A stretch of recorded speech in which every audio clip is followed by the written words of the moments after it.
Wait a minute, I have to get something to drink because I'm so dry. It's so dry here. Alright, what the hell is going on here? I'm being killed by my beautiful... Okay. And don't I look fabulous in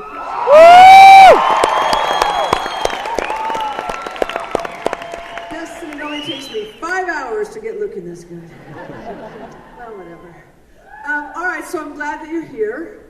And I mean, I know you can spend your money any place, but you're so wise to be spending it here, okay? Because you're going to have such a good time. It's kind of like a circus. It's kind of like, I don't know, it goes all the way back to old Sonny and Cher that you've never seen before. Yes. And then right here to old me, which I've just seen way too much. Okay, all right, so before we go on get going, because once it gets going, it kind of just gets going, just like keeps going, and I just am like a blur. A beautiful blur. But all right, before we do that, though, I want to tell you about my fabulous, scary-ass ride down here, okay? Because I'm a girl, I'm an old girl, granted, but still, you've got to have major nachos, huevos. What are they? I don't want to mix my testicular metaphors, but you know what I'm talking about, big cleanliness. And because it's really high. So, and the other day, it was about 3 weeks ago now, I realized, this is not going to make any sense to any of you guys, but it makes me just hysterical. I realized when I got over the middle of you guys, I realized if I fell, I would kill all of you in this little circle. But there's an upside, because I thought, it would be great, Cher dies in freak flying accident in Caesar's Palace, whatever the name of the place this is. But then, that's the good part. And then underneath it would say, nameless, faceless people killed too. That would make me happy wherever I was. So, see, that's me. You don't really know how crazy I am. But yes. All right, so listen. I'm going to tell you this thing before we start. Because once we start, you're just going to be like mesmerized, like, my God, this is the greatest thing I've ever seen. I should pay more.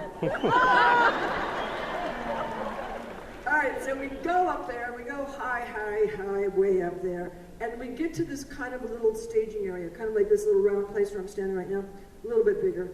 And there's a bunch of Teamsters hanging around, the way they do.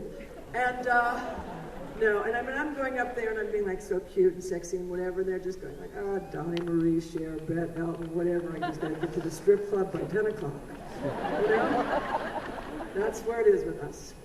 And also, it took me a little while in the beginning to know, what they were, like, who was a Teamster. But then there's like a telltale symbol, or actually it's a movement that they do, kind of like a two-pronged movement thing that they do. And they just kind of stand and do it, but I'm going to show you and I'll just walk into it. So I'm walking by, like, a little tootsie, and they're just standing there, and I walk by them, and this is kind of how they look at me.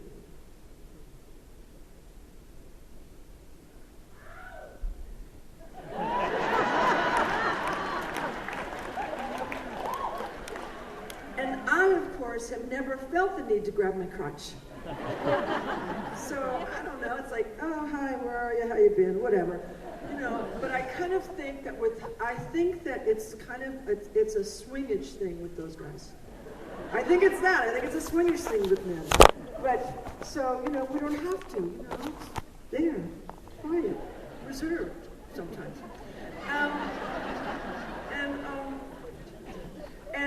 So, anyway, and this is what I think. I think you have to know that movement if you want to get into the union. I think that, you want to do that. You're here and you want to get into the union, so you go to the union house, and you go up to the table, and there are either 3 or 5 men sitting there, I haven't decided which, and you go up, and they're there, and they go, do you want to join the union? And you go, yeah. And they go, okay, can you make the movement? You go, yeah. Okay, do it. And they go, okay, here's your card, and remember to pay your dues. And we've got a picnic every summer, and that's what I think happens.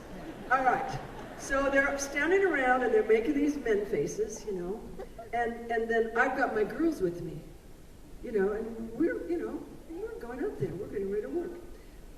But, you know, they put that big thing on me, and we're all standing around, and it's kind of like, oh my God, this is so exciting, it's Showtime, and you look so beautiful, it's so scary, and that thing. We're very gay.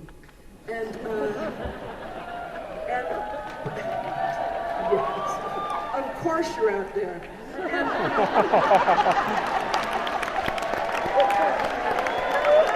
Right. But beware, I've got something to tell you. So one night, we hear a guy, and I hear, oh, this is so exciting, and she's so beautiful, and we never heard from him again, okay, because the Teamsters killed him, and his body is out there because they don't recognize the Bikini Waxers Union here in Las Vegas, so the poor boy's dead. Well, that's the way it goes. So anyway, I get on with my story. So they're putting me in the Deathmobile, you know, and I'm kind of getting zen on myself, you know, I'm a Buddhist, so I'm getting very zen. See the Deathmobile, be the Deathmobile. But in the beginning, I was so frightened that one night I thought I heard the voice of Hal the computer talking to me. And he said, "Good evening, Cher. You look lovely this evening. And what an unusual ensemble you're wearing. But don't you think you might have just stepped over the line of decency?" And I'm thinking, shit, I don't know where that is. You know, I've been naked since I met Bob Mackie. I have where is the line of decency? I don't see it. I don't know it. You know? And also my mother told me that when I was 4 years old, I used to run around my neighborhood singing naked into my hairbrush. So if you guys have anyone at home like that, any little ones, this is what you get.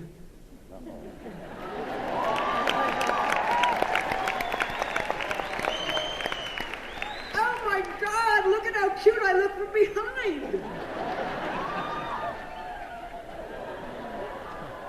Okay, but all right, you can be honest with me, okay? Does this headdress make my ass look big? I don't know. No?